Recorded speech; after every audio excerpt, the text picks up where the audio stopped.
필요한 얘기긴 해요. 근데 내년 말까지 시행 가능하냐 이거를 좀 생각하셔야 되고, 체크하신 것 중에 예를 들면 기록관리 담당자를 정한다 이런 부분은 여러분이 결정할 수 있는 사안이 아닌 것도 있죠.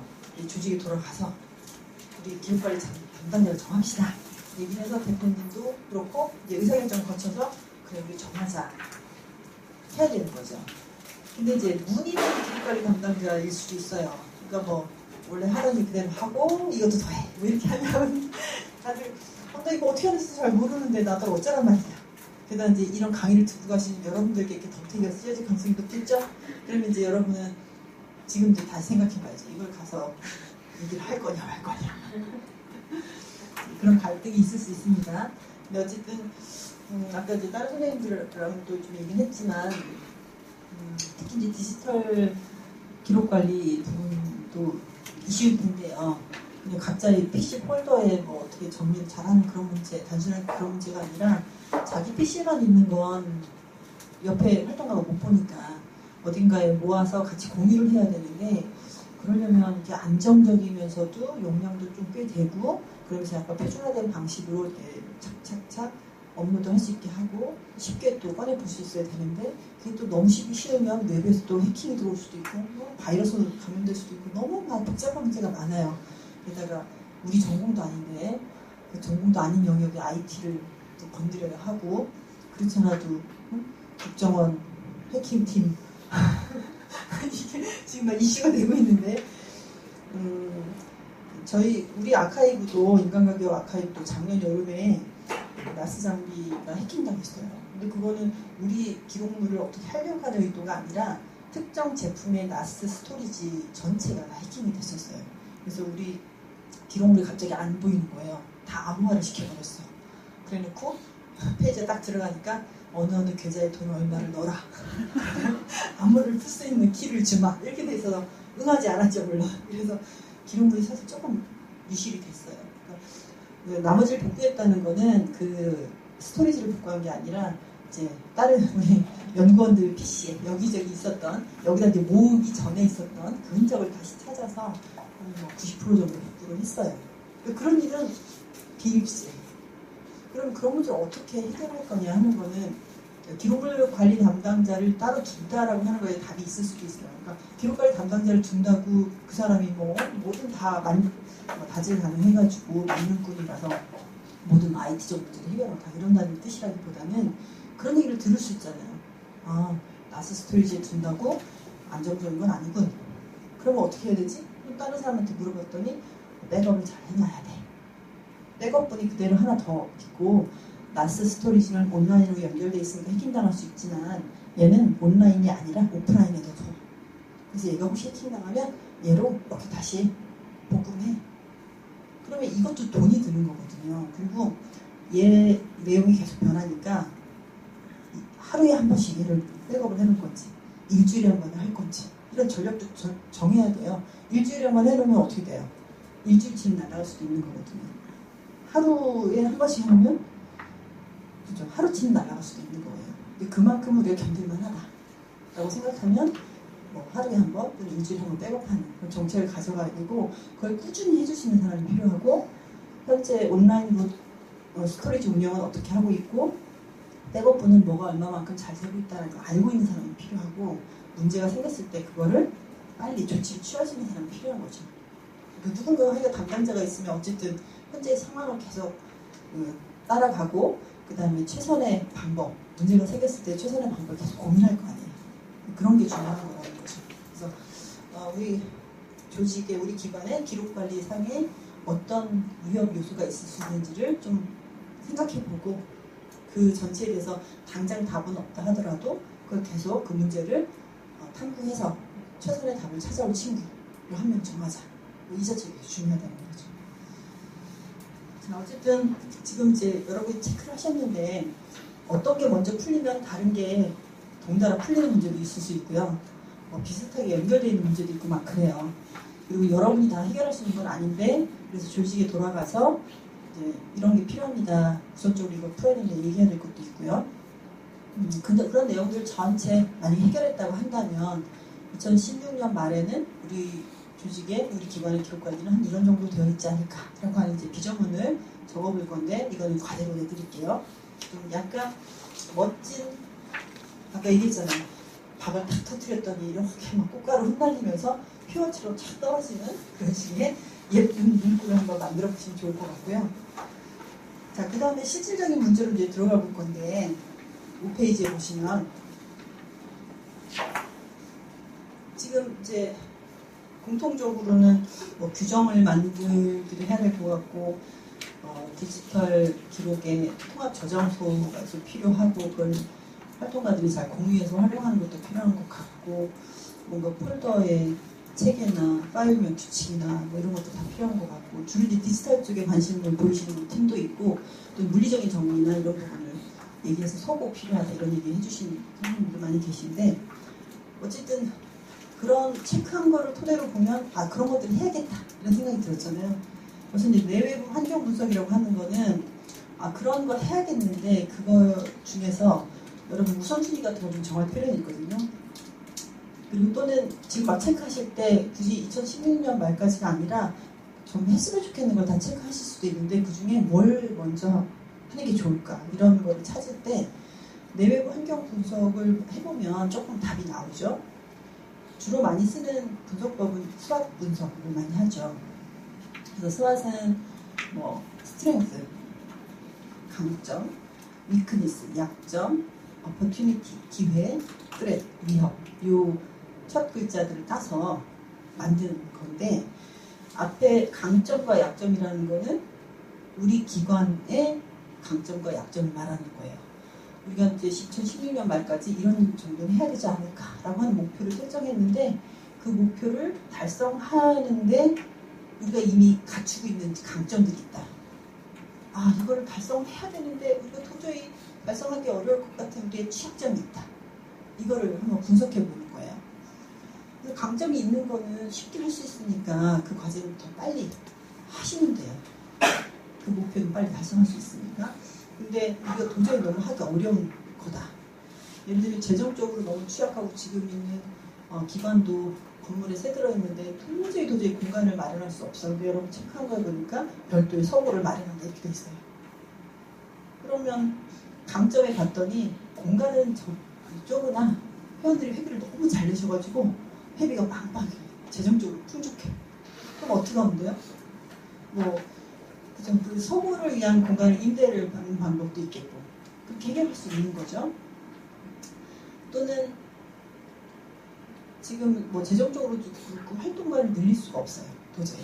근데 기록관리 전문가를 줘야 된다. 기록관리 담당자를 전문으로 줘야겠다. 그래서 아까 얘기한 대로 기존에 하던 업무를 그대로 두고 기록관리 좀 해 이렇게 하는 건 너무 하니까 원래 하던 일을 3분의 2로 줄이고 나머지 3분의 1 정도를 기록관리 업무로 채워라. 이렇게 했으면 좋겠는 거예요. 근데 도무지 봐도 그동안 너무너무 일이 많아가지고 활동가를 더 뽑아도 시원찮을 판인데 기존의 활동가를 더 뽑아서 기록관리를 맡기면 더 좋지만 그럴 수는 없고 기존의 활동가 어느 누구도 틈이 없는 거예요. 기록관리를 더 할 수 있는 여력이 안 된다. 뭐 그런 건 우리 약점일 수 있죠. 또는 기록관리를 어떤 활동가한테 더 주고는 싶은데 어느 누구도 기록관리에 대한 조금 필요한 어떤 실무적 지식이나 뭐 이런 게 없다. 전혀 준비가 안 돼 있다. 뭐 이런 것도 약점일 수 있죠. 그래서 어쨌든 우리 기관 내의 사정이 어떠한가 하는 거를 여러분의 그 체크리스트에 쭉 체크했던 각각의 그 목표들을 떠올려 보면 우리가 지금 그걸 좀 더 쉽게 할 수 있는 여건이야 아니야 라고 하는 게 좀 구분이 되겠죠. 그래서 우리가 현재 갖고 있는 강점 한번 생각해 보시고 우리가 좀 취약하다고 생각되는 부분을 적어 보시고 그래서 강점이 있는 부분의 목표를 먼저 빨리 달성을 하시는 거죠. 일의 우선순위를 그렇게 정하시면 되고 약점인 부분은 어떻게 하면 돼요. 그거를 우리가 빨리 극복할 수 있는 방법이 뭐가 있는지를 생각을 해봐서 그게 도저히 안 되면 사실 우선순위를 낮출 수밖에 없어요. 그 약점 때문에 추진하기 어려운 부분은 조금 뒤로 늦출 수밖에 없어요. 자, 그 다음에 기회와 위협이라고 하는 거는 우리 기관 내부 사정이 아니라 기관의 외부 사정을 얘기하는 거예요. 그래서 우리가 그 기록 관리를 잘 하고는 싶은데 기회 요건으로 등장한 걸 보니까 NPO 기록관리 레시피라는 특강이 있는 거예요. 아, 이거 마침 잘했다. 외부에서 무료로 강의도 해주네. 해서 오신 거예요. 이게 기회 요인이 될 수 있죠. 그동안 미뤄오기만 했는데, 아유, 잘됐다. 이 특강도 좀 듣고, 이거대로 한번 계획을 짜서 한번 해보자. 이런 게 기회 요인일 수 있죠. 그리고 뭐 저희가 한번 얼굴 봤다고 특강 끝났으니까 끝 할 게 아니라, 뭐 예를 들면 밴드를 만드는 이유도 그 밴드 안에 오시면 이 수업 시간 7번 한다고 해서 기록관리 체계가 확 갖춰지겠어요? 그건 아니잖아요. 이런 순서로 하면 된다라는 정도 이제 맛보기가 될 텐데, 실제 기관에서 2016년 말까지 뭘 하겠다 하시면 그 밴드에 뭐 계획도 한번 올려보시고, 저희의 도움이 필요하시면 얘기하시면 밴드를 통해서 답을 드리기도 하고, 뭐 필요하다면 기관에 가서 도와드리기도 하고 할 거거든요. 엄청난 기회민이죠. 그래서 그런 것도 한번 생각해 보시고, 그다음에 위협 요인은 좀 불리하게 작용하는 거. 제가 보기엔 뭐 요즘 터지고 있는 국정원 해킹 사건 뭐 이런 거 다 불리한 위협 요인인 것 같아요. 왜냐면 기록관리 신경 쓸 틈을 안 주는 거예요. 너무 바쁘시죠. 지금 너무 이제 기관들이 이제 하도 여러 사태들이 터지니까, 그리고 또 내년이면 또 선거 있죠. 뭐 이러면 또 더욱더 바빠질 예정이고, 또 이런 상황이다 보면은 그 본연의 고유 활동을 하셔야 되기 때문에 기록관리가 또 뒷전에 밀려지는 그런 상황이 될 수도 있죠.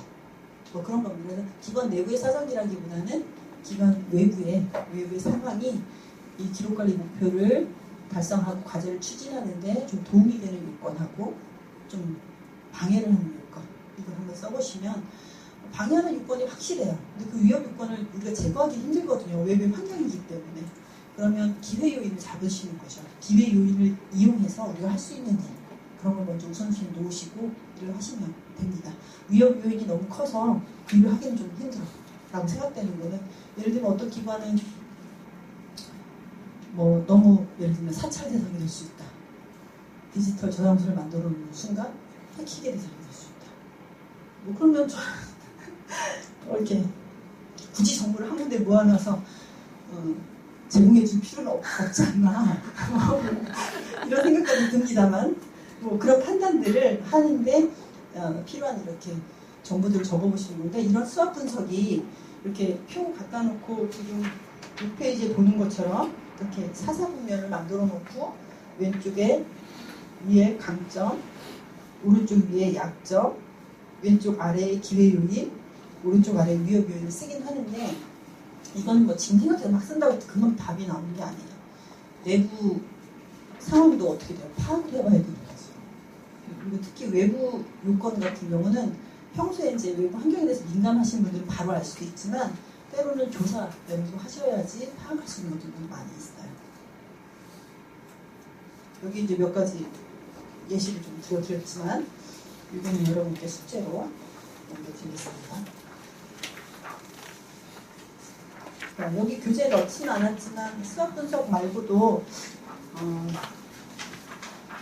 이런 어떤 기록관리 목표를 정하면서 이걸 좀 적절하게 정했나, 그리고 우선순위를 어떤 일들을 좀 더 빨리 수행하는 게 좋을까, 어떤 게 좀 더 결정적일까, 어떻게 하면 잘할 수 있을까, 이런 거를 판단할 때 뭐 벤치마킹도 굉장히 중요한 기법 중에 하나죠.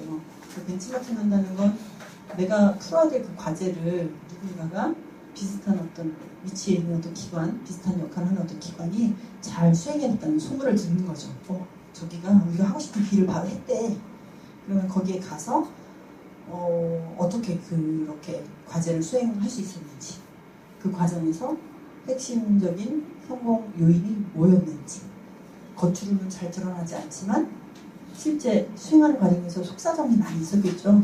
어떤 내부적 갈등이 있었을 수 있고 여러 가지 걸림돌도 있었을 거고, 그걸 듣는 거죠. 그래서 겉으로는 잘 표현되지 않고 보고서 같은 데는 잘 보이지 않는데, 내부에 겪었던 그런 생생한 얘기들을 미리 들어두면 여러분 추진할 때는 그죠? 미리 그런 걸 예측할 수 있기 때문에 장애물을 잘 피하면서, 또는 어떤 일이 닥쳤을 때 너무 놀라지 않고 잘 견디면서 그런 일을 처리할 수 있죠. 그래서 벤치마킹 하는 것도 중요한데,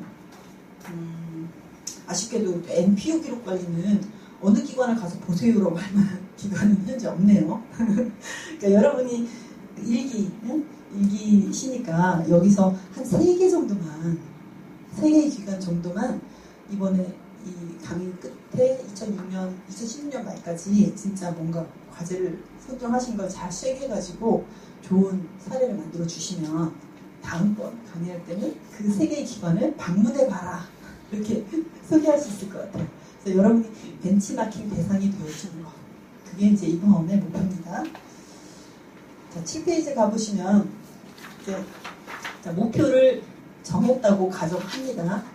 그러면 아까 첫 번째 페이지에 이렇게 4개의 단계가 있었는데요. 우리가 기록관리를 어떻게 해야 되나 할 때 맨 처음에 목표 정하기를 한 거예요. 두 번째, 현황 분석하기를 할 건데요. 현황 분석할 때 7페이지 나오는 것처럼 제일 첫 번째로 하는 게 이제 업무 분석이에요. 우리 기관이 하는 일이 뭐냐. 업무를 분석한다는 거랑 조직을 분석한다는 거랑 좀 달라요. 조직과 업무는 달라요. 일반 기업 같은 경우는 공공기관도 그렇고 평균 6개월에 한 번씩 조직 개편을 해요. 그래서 막 인사관리를 계속 내는 거죠. 여기 있던 사람 저기 가고 저기 있던 사람 저기 가고, 때로는 과 이름 싹 바꾸기도 하고, 뭐 팀제를 했다가 과제를 했다가 뭐 계장이라고 줬다가 없앴다가. 그래서 지금은 팀장, 팀원 이렇게 있기도 하지만 어디는 옛날처럼 뭐 대리, 과장, 차장 이런 여러 직급이 있기도 하고 굉장히 변하거든요. 그건 조직이에요. 근데 그 회사의 사명이 바뀌지 않는 한 하는 일이 크게 바뀌지는 않거든요. 뭐 영업을 하는 일을 해요. 근데 그 영업하는 조직을 영업 1팀, 영업 2팀 이렇게 나누든, 국내 영업팀, 해외 영업팀 이렇게 나누든, 전라권 영업팀, 경상도 영업팀 이렇게 나누든, 그거는 하는 일 같은데 조직 관리를 효율적으로 하기 위해서 이렇게 뭐 지역별로 팀을 나눈다든지 뭐 이러는 것 뿐이지, 영업 1팀, 2팀 하는 거나 뭐 이름은 어떻든 하는 일이 같은 거죠. 그래서 일단은 7페이지에 여러분이 기관의 조직도를 그릴 수는 있죠. 근데 NGO는 조금 기업이랑 다른 게 조직이 이렇게 빨리빨리 쉽게 많이 변하진 않는 것 같아요. 조직, 그러니까 뭐 과나 팀 같은 걸 두시나요? 그것도 좀 제가 다녀본 단체마다 너무 달라서 과라는 게 아예 존재하지 않는 경우가 많고요. 특별히 뭐 총무팀이나 이런 팀, 우리가 이제 일상 업무 혹은 공통 업무라고 하는 그런 업무 하는 데만 약간 팀 같은 게 있고, 나머지는 그냥 활동가별로 그냥 활동하기도 하시고 하는 것 같아서, 조직이 아주 작은 단체는 조직 체계 자체가 너무너무 단순하고 명확치 않은 경우도 있더라고요. 일단 팀이라는 이름을 쓰시는 기관 아직 많네요. 과라는 명칭 혹시 쓰시는 분 없으시고, 나머지는 무슨 명칭 쓰세요? 부. 몇 개의 부가 있어요? 2개 부. 한 부에는 몇 분이 계세요? 6분. 8분, 8분. 또 선생님. 팀. 선생님. 팀. 국. 맞다. 국, 부, 팀. 그 외에 또. 실도 있어요? 혹시 실이라는 명칭 쓰시는 분 있어요? 뭐 대체적으로 그런 이름들을 쓰긴 하는 것 같아요. 그리고 뭐 그렇죠. 그 이름들을 다 중앙행정기관에서 쓰는 그런 조직체계의 명이기도 하네요. 최근에 조직 개편을 하신 경험 있으신 기관 있으실까요? 뭐 팀이 뭐 새로 신설이 되거나 팀 명칭이 바뀌거나. 오래 바뀌었어요. 원래 얼마 주기로 바꾸세요? 그거는 정세에 따라 달라요. 정세에 따라. 그러니까 새롭게 이제 타겟팅해서만 해를 생기면 팀을 또 새로 발족하고 이런 식이군요. 예. 올해 작년에 바뀌었던 팀은 원래는 정책 홍보팀이었다가 정책 기획팀과 미디어 홍보팀으로 나눠졌어요. 그리고 올해는 경제 조세팀과 복지 노동팀이 있었는데 이걸 이제 혼합을 해가지고 경제 노동팀, 제가 헷갈려요. 경제 노동팀과 복지조세팀 이렇게 바뀌었어요. 네. 네네. 어쨌든 필요해서 이렇게 한 거고 그러면 그거에 따라서 실제로 원래 이렇게 속해있던 활동가들이 다 같이 움직이는 형태네요, 그렇죠? 원래 있던 사람들이 분파되는 다음에 교환하고. 활동가들이 어느 정도 자기가 속해서 일할 팀을 선택할 수 있는 권리는 좀 주어지는 편이에요? 예, 저희는 매년 연말에 희망구조 조사를 해요. 그래서 예를 들어서 그 팀에 이제 내가 저쪽 팀에 가고 싶어. 근데 이쪽 팀에 이미 TO가 다 찼어. 그러고 못 가는 거죠. 그리고 저쪽 팀에 TO가 있어. 근데 나는 이 일이 정말 하기 싫고 저게 너무 하고 싶어. 이럴 경우에는 사업자장하고 면담을 하고 면담을 통해서 업무를 조정한다든가 다른 기회를 갖는다든가 아니면은 팀을 옮기던가. 사실 MGO 같은 곳은 활동가의 그런 하고 싶은 일의 종류를 최대한 받아주는 게 맞는 것 같아요. 그죠? 그래야지 좀 박봉이 그 보람으로라도 견딜 수 있어야 되기 때문에 그건 맞는 것 같고, 근데 조직을 또 운영하시는 사무처장님 이런 입장에서는 일이 균형적으로 진행이 되어야 하는데 인력 배분에 좀 애로사항이 있을 수 있겠네요. 근데 지금 이제 조직이 그런 식으로 이름이 좀 바뀌지만 그 하는 일의 전체적인 하는 일의 내용이랄까 이런 게 크게 바뀌는 건 아니죠. 그러니까 이게 지금 저희가 이걸 딱 보고 나서 제가 어쩌지 하는 생각이 드는데 뭐냐면 저희는 사실은 연구보고 자기 지침도 있고 기록관리 담당자도 있고 디지털라이징 하는 사람도 있고 근데 이 세 가지 역할을 하고 있는 사람이 한 사람이에요. 한 사람인데 이 사람이 원래는 정책 홍보팀에서 그런 것들을 전부 다 관리를 하고 그냥 정책 홍보팀에서 모든 기록 관리와 홍보 자료들을 같이 생산하고 관리하고 이런 일을 했었거든요. 근데 이게 팀이 이제 분판해서 나갔는데 이분이 저희가 팟캐스트를 작년부터 시작을 했어요. 그래서 이분이 워낙에 또 이제 그쪽 그 영상 음악 쪽 관련하셨던 워낙에 베이스가 그때부터였거든요. 그래서 스타일드 잡으로 이렇게 기록 관리 일을 했었던 건데 그러니까 팟캐스트를 이제 새로 띄우니까 저희는 홍보팀으로 가야 돼. 미디어 홍보팀으로 가야 되는 거죠. 미디어 홍보팀으로 가서 기록 관리 일을 하고 있어요. 그래서 그래서 이거 어떻게 그려야 되지? 그러셨군요. 네, 어쨌든 일단 조직도는 그릴 수는 있죠. 이미 홈페이지나 이런 데 조직도는 다 들어있죠. 그죠? 그래서 이제 여러분 머릿속에도 지금 현재 기관에 현재의 조직도 머릿속에 있을 거예요. 근데 제가 하여간 조사하고 이해한 바로는 일반 그 기업이나 공공기관에 비해서 어쨌든 NGO들은 오히려 조직이 그렇게 많이 변하지는 않더라라고 하는 게 이제 제 경험인데, 철회연대 같은 경우는 이제 다는 아니고 일부 핵심이 되는 현안거리가 있는 경우는 이제 그 팀들은 이렇게 변화하기도 한다라는 사실을 좀 확인했고요. 그래서 어쨌든 조직을 변화시킬 때는 대부분 어디에 좀 집중할 거냐, 지금 현재가 어떤 시점이냐 하는 경쟁 상태나 기업 같으면 경쟁 상태나 이런 걸 고려해서 팀을 좀 더 효율적으로 일을 할 수 있는 구조로 만드는 게 이제 조직의 변경이라는 게 볼 수 있죠. 여러분이 조직도를 지금 그릴 수 있으면 그리지만 너무 큰 조직은 다 그릴 수는 없을 텐데 그 중에 지금 문서 관리나 기록 관리 담당자가 있는 부서 또는 그 담당자명 뭐 이런 거를 쓰실 수 있죠. 지금 참여연대는 있지만 나머지는 다 없으실 것 같은데 기록관리 담당자가 지정되어 있으신 기관 참여연대 말고 또 있어요? 없는 거죠? 그리고 두 번째로 담당자나 담당 부서가 없다면 가장 적합한 현재 부서 중에 어느 부서에 누가 하면 좋을 것 같은지 한번 적어보시고요. 떠오르는 사람 있어요? 본인이면 본인 이름 적으시고요.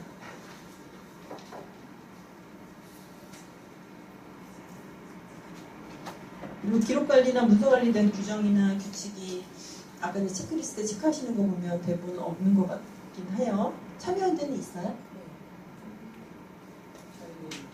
저희는 자료 교육 이런 거 지침도 있고 회도 지침, 파일명 규정 문제는 안 지키다. 훌륭합니다 이렇게 얘기하려고 했는데 없는 거보다는 그죠? 있는 게 훨씬 진일보한 거죠 당연히. 뭔가 그걸 만들 때는 전체 조직의 동의를 얻어서 한 거니까. 그래서 그거를 꾸준히 하기가 참 어렵다는 거를 반면교사 보는 거예요. 그거를 그렇죠. 이제 기록관리 담당자가 조금 더 기록관리 쪽 업무에 조금 더 치중을 해주면 이제 그런 활동가들한테 교육을 더 한 번 더 하든 아니면 자리에 가서 눈에 띈 대로 지적질을 하고 지적을 하고 이렇게 수정하게 하고 그다음에 기록관리는 뭐 그 일반 활동가도 그렇고 매일 하는 건 아니거든요. 뭐 프로젝트가 끝나는 시점에 좀 신경 써서 한다든가 반기별 활동 평가하거나 1년에 대한 평가를 할 때 그때 다 몰아서 해주면 되거든요. 마치 우리나라가 사계절이 있는데 사계절이 있어서 너무 좋죠. 근데 제 입장에서 제일 번거로운 거는 옷 세탁하는 거라 이 계절이 바뀌면 옷 꺼내서 세탁하고 넣어야 되죠. 이불 철마다 이불이 다르잖아요. 그런 거를 이렇게 챙겨서 정리하는 게 좀 그래요. 저 이번 지난 겨울 옷을 5월 말에 나가 겨우 세탁소에 맡았는데 그런 어쩔 수 없이 할 수밖에 없는 그런 일들인 것처럼 이런 주기가 있는 것 같아요. 그러니까 기록관리도 뭐 반년 주기 또는 1년 주기 이런 식으로 딱 정해놓고 그때 기록관리 담당자가 확 휘몰아 쳐야죠. 해야 돼. 할 수밖에 없어. 그래서 어떤 특정 하루나 이틀이나 또 시간을 두고 모든 활동가들이 그 일을 할 수밖에 없게 만드는 그런 구조, 이런 구조를 가져가야 되지 않을까. 실천하게 하는 거, 그것밖에 방법이 없는 것 같아요. 그러면서 이제 하려고 할 때 가끔씩 하는 건 이걸 좀 서투르고 하는 게 좀 굉장히 번거로울 수 있고 좀 신경 쓰이잖아요. 잘 익숙하지 않은 거. 그런 거를 다니면서 잘 해결해 주는 거. 이게 기록관리 담당자의 역할인 것 같아요. 그래서 활동가들이 좀 편안하게 할 수 있게 해주는 거. 그러려면 나중에 계획을 잡으실 때도 그렇고 우리 이렇게 합시다라고 할 때 아주 단순하면서도 효과적인 방법을 좀 찾는 게 관건인 것 같아요. 자, 다음 페이지에 가보시면 업무 분류 관리인데요. 아까 이제 업무 기능하고 조직은 다르다 이렇게 말씀을 드렸어요. 근데 NGO는 조직이 자주 바뀌지 않고 그다음에 조직 명칭이 때론 그 업무명을 표현하는 경우가 많아요. 아까 제가 이제 영업 1팀, 영업 2팀 얘기한 거는 영업이라는 기능을 표현하기도 하면서 1팀, 2팀 또는 국내 영업, 해외 영업 이런 식으로 이렇게 도메인을 의미하기도 하고 막 섞여 있잖아요. 근데 이제 그게 아니라 기능은 말 그대로 이제 하는 일의 성격, 특징을 얘기하는 거기 때문에 1팀, 2팀 이런 거 필요 없는 거죠. 영업을 한다. 영업을 한 행위, 그 행위를 하나의 기능으로 볼 수 있는 거죠. 업무 분류표를 한번 만들어보자 하는 이유는 그거예요. 기록은 구체적으로 보면 이렇게 오늘 2강 자료를 받으신 것처럼 이게 하나의 기록이죠. 저희가 기록을 관리할 때 뭔가를 관리할 때 가장 기본 단위가 뭐냐면 하는 게 되게 중요하죠. 유닛. 예를 들면 인사관리를 한다. 직원이죠. 직원 한 사람 한 사람이 단위 대상이죠. 관리 대상. 또는 인사관리팀에서 이제 부서 조직 관리를 한다. 아니 조직 관리를 한다. 조직 팀 하나하나가 대상이죠. 그런 것처럼 기록 관리를 한다? 기록 한 건 한 건이 관리 대상인 거예요. 가장 기본적으로는. 그래서 영어로는 아이템이라고 불러요. 레코드 아이템이라고. 레코드 아이템은 이거 한 장이 아이템이 될 수는 없죠. 이거는 그냥 7페이지인데 이건 뭐 무슨 얘 혼자 다녀서는 아무 의미가 없어요. 최소한 얘가 이게 11페이지가요. 11페이지 같이 묶여서 한 아이템으로 다녀야 의미가 있는 거죠. 이게 가장 기본 단위고 그거가 조금 더 키워서 생각해보면 여러분이 1강부터 7강까지를 다 모았어요. 그럼 하나의 기록물 철이 될 거예요. 아니 제가 예쁜 색깔로 철까지 나눠드렸죠. 거기에 기록물 철, 거기에 또 단위가 되겠죠. 자, 그런 철들이 있는데 그런 철들이 여러분 책상에도 이렇게 많이 꽂혀 있을 거예요. 우리가 기록 관리를 할 때는 그런 철들을 상위의 어떤 개념, 어떤 개념 틀로 분류를 해줘야 돼요. 왜 분류를 해줘야 되냐면 걔를 찾을 때 그 분류 체계에 맞춰서 이렇게 꽂아놔야 쉽게 찾을 수 있거든요. 여러분이 왼쪽에는 프로젝트 하는 것도 쭉 철 꽂아놓고 왼쪽에는 일상업무가 쫙 꽂아놓고 새로 여러분이 뭔가를 뭐 한 서너 개의 그룹으로 나눠서 이렇게 꽂아놓지 막 뒤섞어 놓지는 않죠. 그런 것처럼 여러분들도 알게 모르게 기록들을 분류하고 있거든요. 그래서 분류라고 하는 건 굉장히 원초적인 거죠. 우리가 뭔가를 관리한다고 했을 때 걔네들을 어떤 종류에 따라서 분명히 나누게 돼 있어요. 하다못해 옷장 서랍을 열어봐도 여기는 속옷, 여기는 양말, 여기는 겉옷 웃돌이, 여기는 바지. 뭐 이런 식으로 다 나눠져 있잖아요. 그런 것처럼 같은 종류끼리 있어야지 찾기도 쉽고 활용하기가 되게 쉬운 거죠. 분류는 가장 기본적인 거다. 근데 기록을 분류할 때 그러면 뭘로 분류하는 게 좋을까? 도서관은 주제 분류를 해요. 그 책에 담긴 내용이 뭐지? 에 따라서 시진 분류 책에 따라서 여러분들 이제 도서관에 가면 이렇게 코드가 다 있잖아요. 그래서 맨 앞에 300번대, 800번대 종류가 뭐지 금방 알잖아요. 그 책에 담긴 내용 주제에 따라서 나누거든요. 근데 기록의 정의가 뭐였어요? 활동의 증거물, 활동별로 나누는 거예요. 그 활동이 뭐였지? 결국 그 활동은 우리 기관의 사명에 따라서 우리 기관이 수행하려고 하는 원래 고유의 목적 활동이 있거든요. 그 활동별로 기록이 생길 수밖에 없고 그 활동별로 기록을 모을 수밖에 없는 거죠. 그래서 이제 기록을 어쨌든 어디다 꽂아놓든 찾든 할 때 어떤 분류 체계에 따라서 찾아야 되고 활용해야 될 필요도 있고 꽂을 때 분류를 해서 꽂아야 되는데 그 분류 체계를 이제 만드는 거 그거는 지금 말씀드린 대로 그 기관이 하고 있는 고유한 업무 기능 종류별로 분류를 하는 게 최적이다. 그리고 그 기능은 아까 조직하고 대비해서 말씀드린 것처럼 조직은 이런 게 자주 변할 수 있고 활동가도 자주 바뀔 수 있지만 그 기능 자체는 이제 오래 가거든요. 고유하게. 그래서 조직 명칭과 좀 무관하게 조직 명칭과 비슷할 수도 있지만 조직 명칭과 무관하게 우리 기관이 하고 있는 업무를 한번 적어보는 거예요. 지금 8페이지에 여기에 나와 있는 것처럼 예를 들면 어떤 X라는 NGO가 있다. 뭐 일반적으로 이제 NGO에서 많이 하는 일들을 가지고 저는 예시를 해준 거예요. 뭐 정책 제시하는 업무 기능도 있고 교육 업무 기능도 하고 시민사업, 국제연대, 재정사업, 일반 행정업무 뭐 이런 식으로 업무를 한다 해서 서로 좀 이렇게 구분될 것 같은 그런 업무 기능을 맨 위에 써봤죠. 그 다음에 그 하위에 정책 제시 업무에는 정책 기획과 조사와 연구와 홍보 이런 세부 업무를 한다. 그래서 상위의 큰 대기능들을 좀 잡아보고 그 대기능을 좀 더 세분화해서 또 살펴보고 필요하다면 그럼 이제 대기능이 이제 중기능이 되겠죠. 그 중기능을 더 쪼갤 수 있으면 더 쪼개보는 거예요. 근데 조직이 크면 대기능, 중기능, 소기능까지 한번 쪼개질 거고요. 조직이 뭐 10명 뭐 이런 정도 작은 조직이면 사실 대기능, 중기능 정도만 쪼개도 돼요. 너무 이렇게 레벨을 많이 만든다고 좋은 건 아니고요.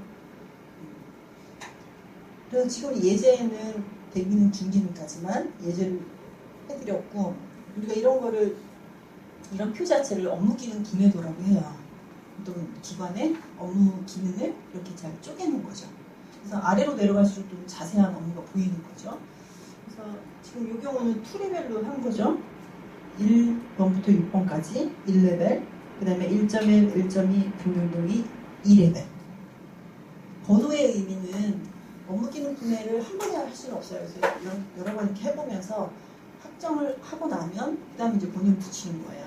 대기능에 1번부터 6번까지 붙이고 그 하위에 1.1, 1.2 이렇게 붙였잖아요. 근데 만약에 큰 NGO 같으면 정책 기획 업무 안에서도 또 뭐 두 개 세분화된 업무가 있다면 1.1.1, 1.1.2 이렇게 붙이면 됩니다. 여러분의 업무 기능을, 여러분의 기관이 하고 있는 업무 기능을 이렇게 한번 쭉 나열해 보실 수 있죠. 시간 관계상 이것도 지금 실습은 좀 어려울 것 같아요. 넘어갈게요. 자, 좀 전에 그 업무 기능을 이렇게 기능 분해도로 만들어 보는 이유는 기능 분해도로 만들어 본 다음에 이거를 기록을 분류하는 분류 체계를 써보려고 하는 거예요. 기록을 분류할 때 주제 분류를 할 수도 있죠. 특히 이제 역사 기록으로 관리하려고 할 때는 주제 분류를 할 수도 있어요. 근데 업무상 참조를 하겠다라고 할 때는 업무 활동 기능으로 분류하는 게 제일 쉽죠. 그래서 그 업무할 때 만들어졌던 기록이라서 찾기가 되게 쉽거든요. 그래서 분류는 뭐 여러 가지 방식이 있지만 현재로서는 가장 추천할 만한 거는 활동 내역이 뭐였느냐 하는 그 업무기능 출처를 통해서 그 기록을 이게 어떤 업무에서 나온 기록이다 라고 해서 업무기능명을 붙여서 분류해 주는 게 가장 기본이라고 보고요. 큰 조직 같은 경우는 이렇게 대기능, 중기능, 소기능 그래서 한 단계 더 내려가서 단위과제 이런 명칭을 쓰기도 해요. 그래서 단위과제 수준까지는 쪼개줘야 기록관리에 좀 유용한 분류 체계가 된다 이렇게 얘기를 합니다. 단위과제라는 건 더 이상 쪼개면 의미 없고 하지만 그 업무를 수행하는 최소 단위가 되는 업무 기능을 의미를 해요. 정부 기관들은 DRM이라고 하는 그 정부 전체 업무 분류 체계가 있어요. 정책 분야, 정책 영역, 대기능, 중기능, 소기능, 단위과제 그래서 6레벨까지 나눠놨어요. 그러니까 정부가 하는 일은 워낙 크니까. 근데 여러분의 조직은 일단 인원이나 하는 일의 범위나 이런 거에 따라서 아까 말씀드린 대로 2레벨 정도로 쪼개도 오케이 또는 3레벨로 쪼개도 오케이.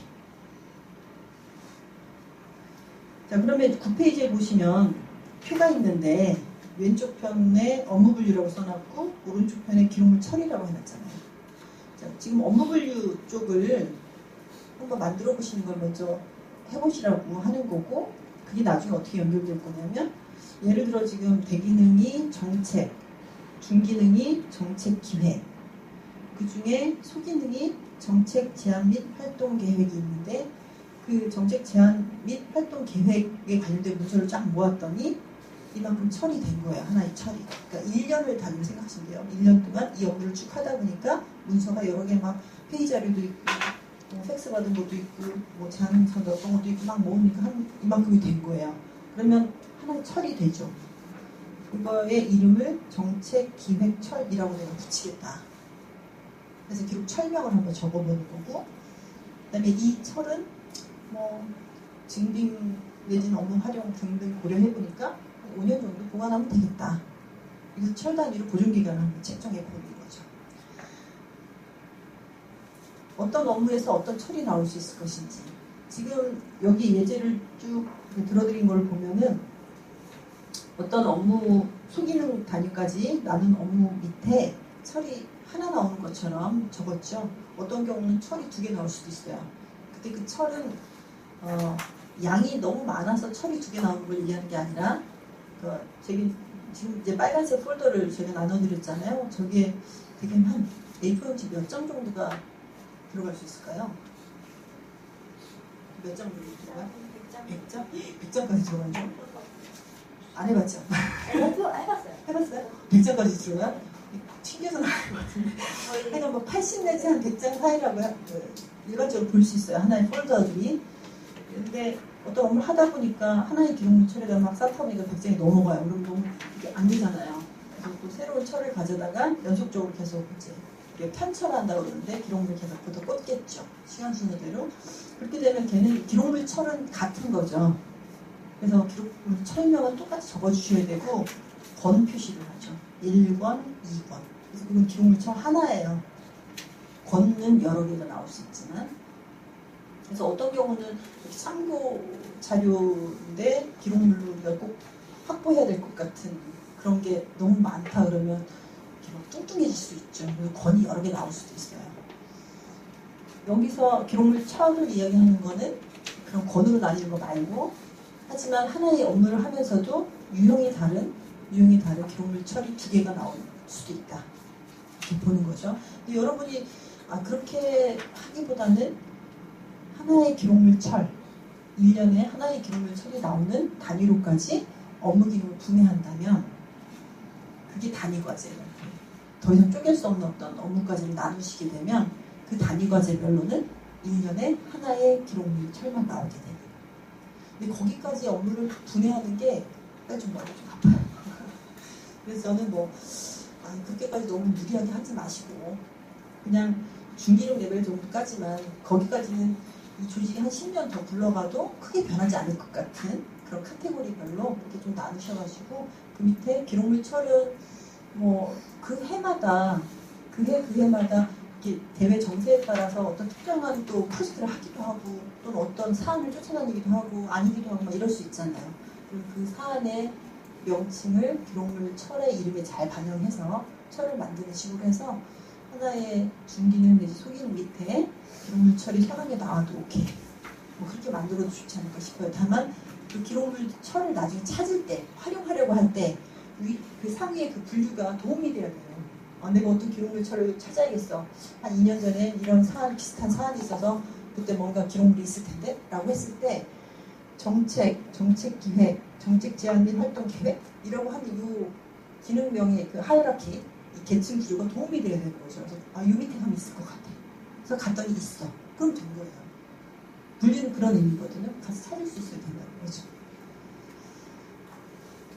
그래서 여러분 주식마다 하고 있는 업무를 잘 생각해 보시고 요 레벨 업무를 분해를 하는데 업무 기능 분해를 몇 레벨까지 하는 게 적절할까 해서 한번 판단해 보시고 업무를 쪼개보는 거죠.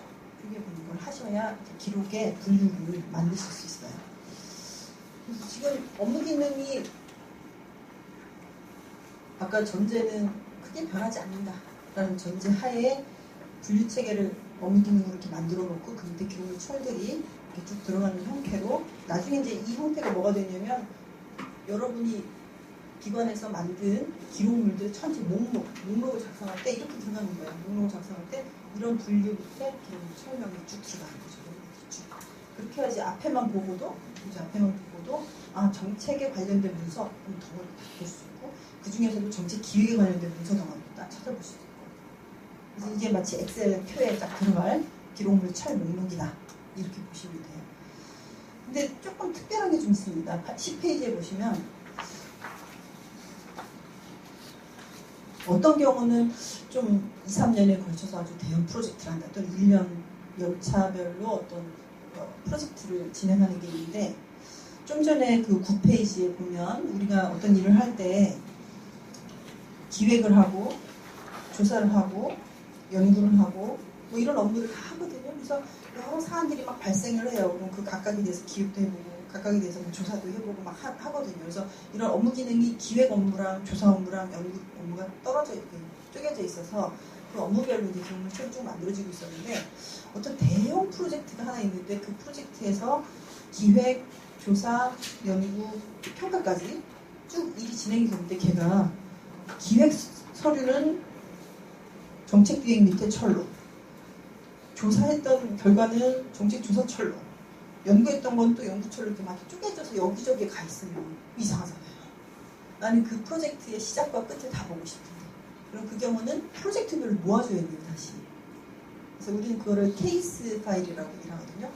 큰 하나의 사안에 대해서 시작부터 끝까지 여러분이 진행한 게 있다면 걔는 업무 기능적으로는 보면 기획 업무와 조사 업무와 연구 업무와 평가 업무가 각각이 다 관여를 한 거지만 그리고 그걸 수행한 사람이 심지어 다를 수도 있지만 심지어 팀이 다를 수도 있지만 걔는 하나를 묶여야만 나중에 활용도 그렇고 의미가 있다는 거죠.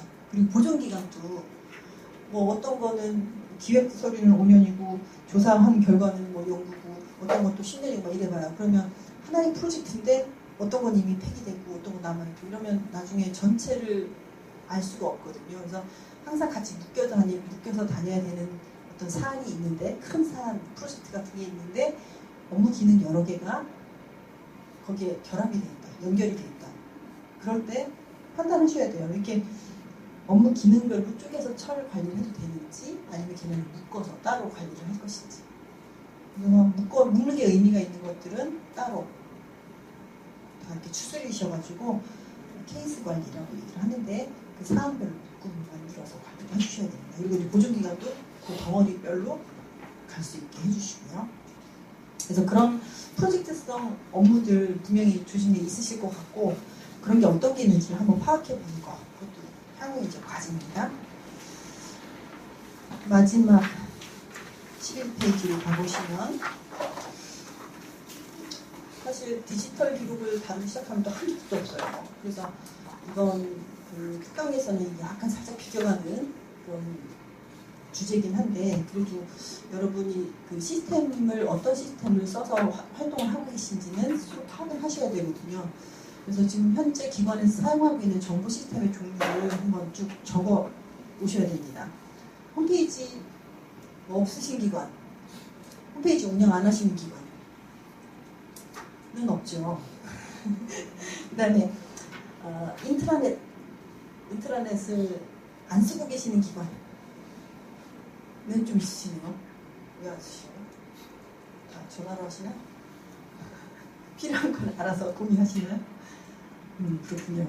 인트라넷을 쓰기도 하시고 안 쓰기도 하시네요. 그 다음에 전자결제를 쓰고 계시는 기관입니다. 조정주 아세요? 비싸서 시도는 했어요. 시도는 했는데 전자결제 비싸던데 어떻게 쓰세요? 싼 걸로. 싼 걸로? 싼 것도 있나 봐요. 전자결제를 간혹 쓰기도 하시고 그 다음에 여기 나스 스토리지에 이렇게 필요한 자료들 이렇게 어떤 플러치게 만들어가지고 이렇게 다 업로드하고 공유할 수 있게 하는 그런 스토리지 서버를 운영하고 계시는 기관도